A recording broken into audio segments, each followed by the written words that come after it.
రైతన్నలకు నమస్కారం. జై జవాన్ జై కిసాన్. రైతు లేనిదే రాజ్యం లేదు, రైతే రాజ్యానికి తొలిమెట్టు. ఈరోజు ఈ వీడియోలో ఆసరా పింఛన్ల కోసం వేచి చూస్తున్న యావత్ తెలంగాణ వృద్ధులకు, వికలాంగులకు, వితంతువులకు తెలంగాణ రాష్ట్ర కాంగ్రెస్ ప్రభుత్వం అదిరిపోయే శుభవార్తనైతే తీసుకొని రావడం జరిగింది. ఈరోజు ఈ వీడియోలో రేపటి నుండి 30 వరకు ఈ రెండు ఉంటేనే పెరిగిన ఆసరా పింఛన్లు 4016, 6016 కొత్త విధానంలో పంపిణీ తెలంగాణ రాష్ట్ర ముఖ్యమంత్రి. దీనికి సంబంధించిన పూర్తి సమాచారం గురించి తెలుసుకుందాం. ఇంకొక ముఖ్యమైన విన్నపం, మన తెలంగాణ రాష్ట్రంలో కాంగ్రెస్ పార్టీ ఫిరాయింపుల చట్టాన్ని తీసుకొని వచ్చి పార్టీ మారిన ఎమ్మెల్యేలను తన అనర్హులుగా చేయాలని జాతీయ స్థాయిలో రాహుల్ గాంధీ వారు విరుచుకుపడుతున్న తరుణంలో తెలంగాణ రాష్ట్రంలో మాత్రం తెలంగాణ లక్ష్మీ పార్వతీ పుత్రుడుగా పేరుగాంచిన కేసీఆర్ ముద్దు బిడ్డ పోచారం శ్రీనివాస్ రెడ్డి కాంగ్రెస్ లోకి వెళ్లి మళ్లీ వ్యవసాయ శాఖను పొందుతున్నట్లయితే సమాచారం. మరి దీనిపైన రాష్ట్ర రాజకీయాలు వేడెక్కాయని చెప్పుకోవచ్చు. ఇక వీడియోలోకి అయితే వెళ్లిపోదాం.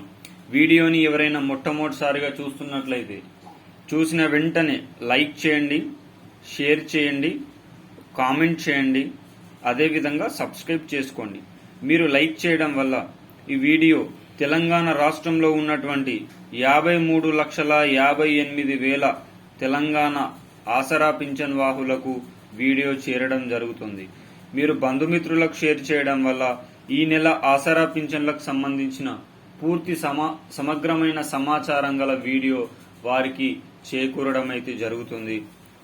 అదేవిధంగా మీకు ఉన్న సందేహాలను కామెంట్ రూపంలో తెలియచేయడం వల్ల మీకు నాకు తెలిసిన సమాచారాన్ని ఇవ్వడం అయితే జరగబోతుంది. ఇక ప్రతి ఒక్కరూ మన ఛానల్ని సబ్స్క్రైబ్ చేసుకోండి.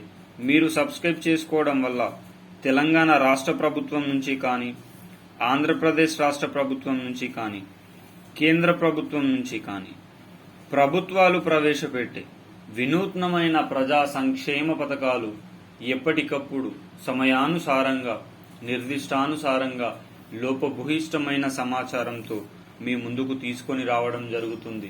తద్వారా తెలంగాణ రాష్ట్ర కాంగ్రెస్ ప్రభుత్వం ప్రవేశపెట్టే ప్రజా సంక్షేమ పథకంలో ముందు వరుసలో ఉండే అవకాశం అయితే ఉంటుంది. ఇక వీడియోలోకైతే వెళ్లిపోదాం.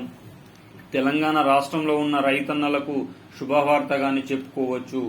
వ్యవసాయంలో గల రైతు భరోసా పంపిణీ కార్యక్రమానికి సంబంధించి రైతుల నుంచి తగిన సూచనలు తీసుకొని ఈ రైతు భరోసా పథకాన్ని ఎన్ని ఎకరాల వరకు కుదించాలి, ఎవరెవరికి ఇవ్వాలి, ఏ టైంలో ఇవ్వాలి, మరి 7,500 రూపాయలను 2 టర్ములలో 5,000 రూపాయలు 2,500 రూపాయలుగా పంపిణీ కార్యక్రమాన్ని కొనసాగించాలా, 7,000 ఒకే దఫాగా ప్రజల చేతికి తీసుకొని రావాలా అనేది కూడా ప్రజల యొక్క అభిప్రాయాలను, రైతుల యొక్క అభిప్రాయాలను తీసుకొని అతి త్వరలోనే కమిటీని నిర్ణయించి జూలై మొదటి వారం నుంచే రైతు బంధుకు సంబంధించిన డబ్బుల పంపిణీ కార్యక్రమం వేస్తామని కూడా వ్యవసాయ శాఖ మంత్రి వర్యులు తుమ్మల నాగేశ్వరరావు గారు కూడా పేర్కొనడం అయితే జరిగింది. మరి ఇలాంటి తరుణంలో తెలంగాణ రాష్ట్ర కాంగ్రెస్ ప్రభుత్వం రైతుల నుంచి అభిప్రాయాలను, వృద్ధుల, వికలాంగుల నుంచి అభిప్రాయాలను తీసుకొని పెరిగిన ఆసరా పింఛన్లకు కూడా వచ్చే నెలలోనే నాంది పలికే అవకాశం ఉంది.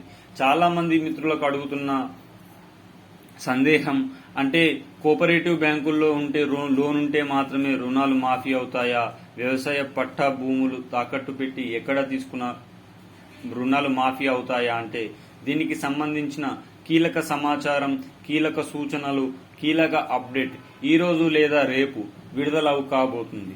అర్హతలు, రూల్స్, విధి విధానాలను ప్రభుత్వం అయితే విడుదల చేయబోతా ఉంది.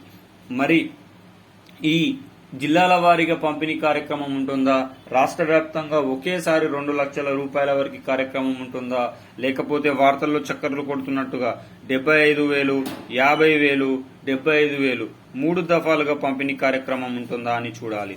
ఆగస్టు 15 లోపు ఏది ఏమైనా రైతు రుణమాఫీ ఎక్కువ మోతాదులో పూర్తయ్యే అవకాశం అయితే కనిపిస్తా ఉంది. తెలంగాణ రాష్ట్రంలో జరిగే అక్టోబర్లో జరిగే గ్రామ పంచాయతీ ఎన్నికల్లో 12,751 గ్రామాల్లో తెలంగాణకు సంబంధించి ప్రతి ఒక్క దగ్గర జెండా పాతాలనే ఉద్దేశంతో కాంగ్రెస్ రైతు రుణమాఫీ ప్రక్రియను ముందుకు తీసుకొని పోతా ఉంది. ఇక తెలంగాణ రాష్ట్రంలో ఉన్నటువంటి 58 లక్షల ఆసరా పింఛన్ వాహులకు తెలంగాణ రాష్ట్ర కాంగ్రెస్ ప్రభుత్వం అదిరిపోయే శుభవార్తనైతే తీసుకొని రావడం అయితే జరుగుతుంది. 2016 నుంచి 4,016 రూపాయలకు, 4,016 నుంచి 6,016 రూపాయలకు ఆసరా పింఛన్లను పెంచుతూ ఉత్తర్వులను జారీ చేయబోతా ఉంది. మరి ఈ పెరిగిన ఆసరా పింఛన్ల పంపిణీ ప్రక్రియ మాత్రం ఈ నెలలో ఉండబోదట. ఈ నెలలో మాత్రం 2,016, 4,016 రూపాయల పంపిణీ మాత్రమే ఉండబోతున్నట్లు సమాచారం. కానీ వచ్చే నెల నుంచి మాత్రం 2,016 రూపాయలను 4,016 రూపాయలకు, 4,016 రూపాయలను 6,016 రూపాయలకు ప్రభుత్వం అయితే ఇవ్వబోతా ఉన్నట్టు సమాచారం. మరి ఈ నెలలోనే ఎవరికైతే కొత్తగా ఆసరా పింఛన్లను పెంచాలి, ఎవరికైతే పింఛన్లను తొలగించాలి, ఎవరెవరైతే ఫేక్ గా బోగస్ సర్టిఫికెట్స్ పెట్టారో, ఎవరెవరైతే ఫేక్ గా సదరం సర్టిఫికెట్స్ పెట్టారో వీరందరినీ ఒకతాటిపైకి తెచ్చి అనర్హులను అనర్హులుగా ప్రకటించి అర్హులను అర్హుల జాబితాలో తీసుకొని రావడానికి మరొక వారం రోజుల సమయం పడుతుంది. ఈ వారం రోజుల తర్వాత ఈ నెల చివరికి కొత్త ఆసరా పింఛన్ల లిస్టులను విడుదల చేసి జూలై నుంచే బ్యాంకుల్లో జమ చేయాలని ఆలోచన తెలంగాణ రాష్ట్ర కాంగ్రెస్ ప్రభుత్వం ఆలోచిస్తా ఉంది.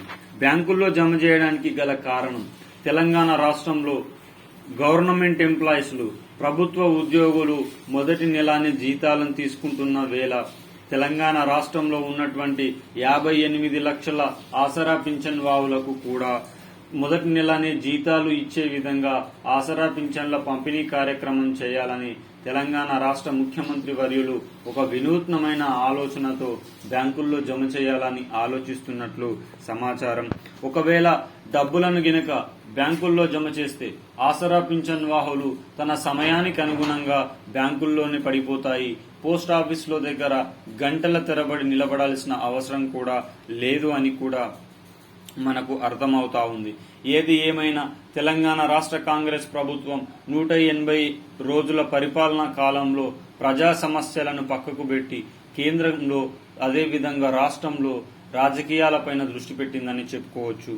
ఈ విధంగా కాంగ్రెస్ తన వైఖరిని కొనసాగిస్తూ ఉంటే రైతన్నలు, వృద్ధులు, వికలాంగులు, వితంతువులు గ్రామ పంచాయతీ ఎన్నికల్లో పేడదెబ్బ పెట్టే అవకాశం అయితే ఉంది.